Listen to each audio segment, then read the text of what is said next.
Hi everyone. In this video I'm going to talk about work habits and behavior.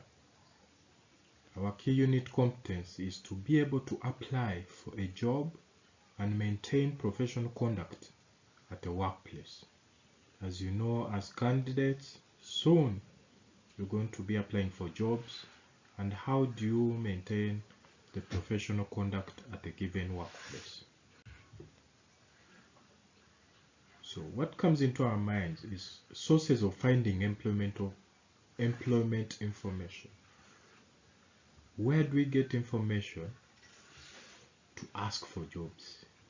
One, through newspapers, media, potential workplaces, the internet, government agencies and offices, NGOs, especially those that focus on the youth development, some cooperatives, recruitment agencies, networking, friends, etc.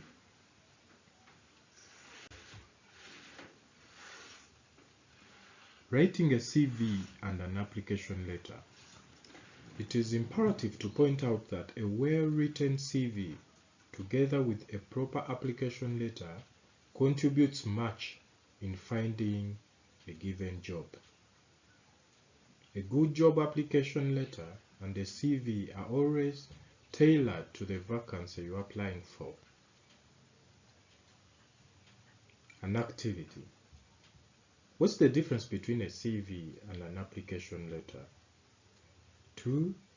Describe the type of information that can be found in the CV. So we are going to look at the difference between a CV and an application letter, and then we shall also come to the B part. Meaning of a CV. The letters CV stand for Curriculum Vitae, which in Latin means course of life. A CV is a brief history of your education, work experience, and activities, skills, accomplishments, and any other information relevant to getting a job. Whereas an application letter, which is also called a cover letter, is a letter to an employer expressing your interest in a job or area of work and highlights why you are qualified for that given work.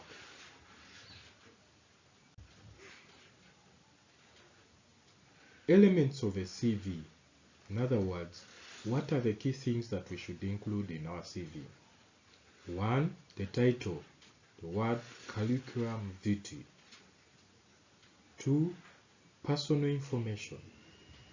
Include your personal identification, that is your names, your contact information, meaning address, phone number, email address, telephone, to mention that a few.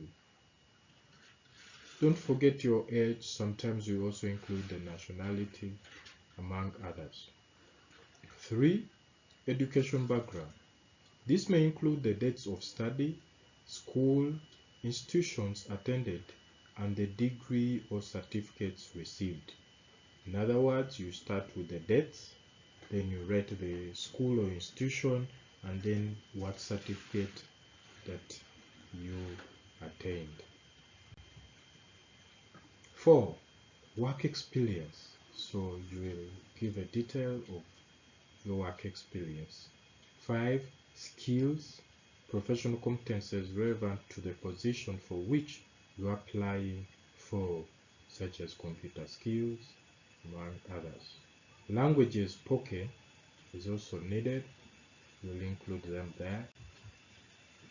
7. Referees or references.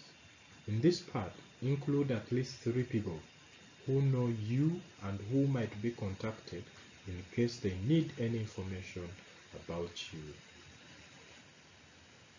And here, you should also inform those referees, because sometimes they happen to call them and then they're like, who?